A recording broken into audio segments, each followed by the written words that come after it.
તો હેલો દોસ્તો, મેં એક વિડીયો નાખ્યો હતો. 12 તારીખ હતી, 12મો મહિનો હતો અને 2025 હતી. મેં કીધું હતું કે આજથી હું દોડવાનું ચાલુ કરું છું અને એનાથી શું પેટ ચરબી ઉતરે છે કે નથી ઉતરતી, તો તમે આજે આ રિઝલ્ટ જોઈ લો. જો પહેલાં મારું પેટ કેટલું બહાર હતું અને અત્યારે જુઓ કેટલું ઓછું થઈ ગયું છે. હું એવું નથી કહેતા કે બધું અંદર જતું રહ્યું છે, પણ થોડું ઘણું ફરક પડ્યો હોય એવું લાગે છે. જુઓ તમને,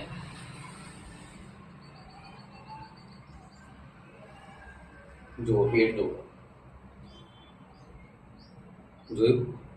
એટલે કહું છું તમે પણ ધીમે ધીમે દોડવાનું ચાલુ કરો. હું એવું નથી કહેતો કે ફાસ્ટ દોડો, પણ ધીમે ધીમે દોડવાનું ચાલુ કરો. એનાથી તમને પણ આવી રીતના શરીરમાં ફરક પડશે. તમારી જે ચરબી છે એ બધી ઉતરવા લાગશે અને પેટ પણ અંદર જશે. જુઓ, થેન્ક યુ. આજે 1 મહિના પછી આ વિડીયો નાખ્યો છે મેં, અને સપોર્ટ કરવા બદલ ખૂબ ખૂબ આભાર. Thank you.